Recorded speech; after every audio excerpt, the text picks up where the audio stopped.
Hello বন্ধুরা, শুভ সকাল। তোমরা সবাই কেমন আছো? তো আমি যে 30 ডে ব্লগের চ্যালেঞ্জটা করছি সেটা আজ এসে পৌঁছেছে 14 ডেতে। আর আমি এই 14 ডেতে আসতে পেরেছি তোমাদের সাপোর্টের জন্য। তো তোমরা এইভাবেই লাইক, কমেন্ট, শেয়ার আর ফলো করে পাশে থেকো। তো আজ সকাল থেকে প্রচুর বৃষ্টি হচ্ছিল, সেই জন্য আজ কোথাও বেরানো হয়নি। আর এখন ঘড়ির কাঁটায় বেজে গেছে 1:30টা। আজকে দুপুরে খাবারে ছিল সাদা ভাত, ভোলা মাছের ঝোল, উচ্ছে আলুর তরকারি। তো আমরা সবাই খাওয়া দাওয়া কমপ্লিট করে নিলাম। আর এখন ঘড়ির কাঁটায় বাজে 5টা। আমি আর বড় ম্যাডাম বেরিয়েছি মার্কেট করতে। তো আমি ফাইনালি পৌঁছে গেছি স্মার্ট বাজারে। তো চলো দেখি ভেতরে গিয়ে কি কি নেওয়া হয়। আর এদিকে বড় ম্যাডাম এসে প্রথমে গায়ে মাখার সাবানটা নিয়েছে। তারপর আমি আর ম্যাডাম ধীরে ধীরে ভেতরের দিকে এগোতে লাগলাম। আর চারদিকে খুঁজতে লাগলাম যে আমরা যে জিনিসগুলো নেব সেগুলো কোথায় আছে। তো এইসব দেখে ম্যাডাম হারপিকটা পেয়ে গেল, সেটা নিয়ে এলো।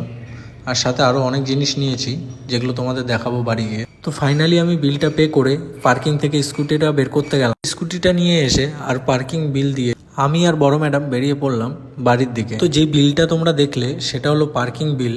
তো আমার কাছ থেকে পার্কিং এ ওখানে নিয়েছিল 15 টাকা। তো এইসব করে আমরা দুজন ফাইনালি পৌঁছে গেলাম বাড়িতে। তোমরা দেখতেই পাচ্ছ ছোট ম্যাডাম দেখাচ্ছে তোমাদের এইসব জিনিস নিয়ে আসা হয়েছে আজকে মল থেকে। আর এদিকে দেখতেই পাচ্ছ বড় ম্যাডাম একটা নিউ ফ্লেভারের বাউলি এনেছে, তো সেটাই টেস্ট করবে এখন। আর এদিকে ছোট ম্যাডাম এই কেক নিয়ে বসে আছে।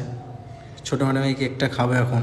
তো এইসব খেয়ে দিয়ে আমরা বেরিয়ে পড়লাম এই ভোলু ম্যাডামের কাছে। তো এখানে এসেই জানতে পারলাম যে এই ম্যাডামের চুল ছোট ফ্যানের পাখায় আটকে গেছে।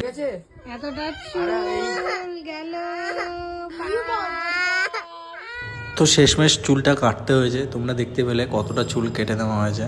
আর এদিকে ছোট ম্যাডাম ভোলু ম্যাডামের কিচেন সেট নিয়ে খেলতে বসেছে।